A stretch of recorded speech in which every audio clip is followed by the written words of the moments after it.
In this video, we will provide you with a broad overview of the federal disaster process to help you determine key decision points.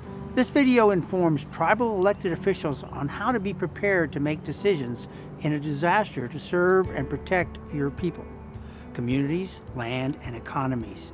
I'm here with Rochelle, who will help provide context to our processes. Hi, Rochelle. Hi, Zuni. Thanks for having me. So, Rochelle, why is it valuable for tribal leaders to know about the federal disaster process? It is important for tribal leaders and elected officials to know about the disaster process because if they're trained in advance, it supports the emergency manager when you're already in crisis. It gives them ability to make those key decisions that need to be made in a timely manner. And how does the disaster declaration process work with your tribe's sovereignty? Trust responsibility with the federal government and FEMA being the face of that during disaster has to do with giving the tribes an option of how they want to address the disaster and the declaration. Do we want to do it at the closest local level? Do we want to work with the state or with our federal partners? And each community should have that ability to make that choice, and they do through the processes that have come through with the federal government. The disaster declaration process is set up to be able to support the tribe during a disaster by having direct service with the tribe and honoring their sovereignty as a nation. However, it also supports the ability to work with the county, the state, and with FEMA in a way that suits our community best. And that is important because we have a really good relationship with our county, the state, and FEMA, and depending on the disaster, we may want to choose. So what if some of the disasters your tribe has experienced? What happened, and how did your tribe respond? On an annual basis, the Tulalip tribes has really bad winter storms where we are often without power for several days. This is a threat to our community because we have elders who have critical needs and all of our families. So we respond to this by making sure we have a coordinated effort and we practice prior to the season to make sure that not only our departments can respond appropriately, but our communities prepare themselves. And why do tribes care about emergency management? We care about emergency management because it's really about the people. Tribes are there to take care of their people, and that's what emergency management does. We also are really invested in protecting our land and our culture, and all of this is really the basis of what emergency management is to us still currently.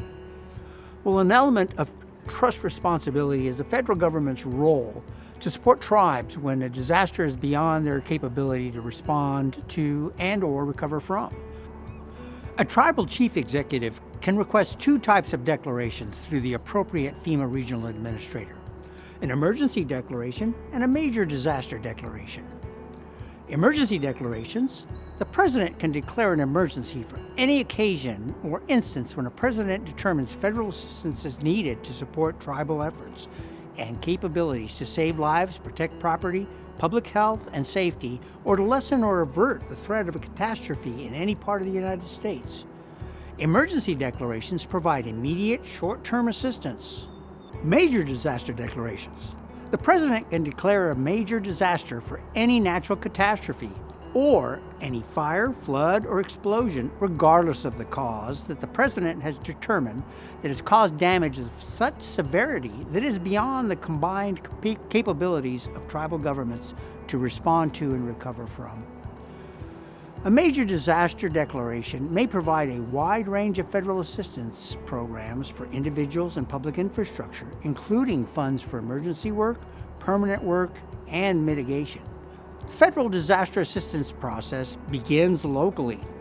And first, let's see how an incident affects the tribe. Tribal government activates their emergency plan and dedicates resources to respond. The tribe collects initial damage estimates to identify needs.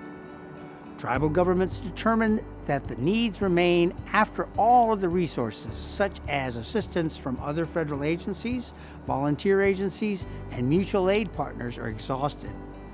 The chief executive requests joint preliminary damage assessments or PDAs from FEMA, or decides to participate in joint FEMA state preliminary damage assessments. Tribal governments review results of the joint damage assessments and determine whether Stafford Act assistance should be requested. If requesting Stafford Act assistance independently of the state, the chief executive submits a request to the president through the FEMA regional administrator within 30 days of the end of the incident. FEMA reviews the request and sends a recommendation to the president. The president then makes a determination, and FEMA notifies the chief executive. We have always taken care of our people, land, resources, and surrounding communities. Understanding the federal disaster process will help us to continue to get the right support and resources we need to respond and recover from future disasters. That's always been true for tribes, Rochelle. Continue watching the Tribal Recovery video series that outline key steps and decision points in the disaster process. For more information on the disaster declaration process, check out the FEMA Tribal Declarations Pilot Guidance on FEMA.gov. If you have questions, you can always reach out to your regional FEMA tribal liaison.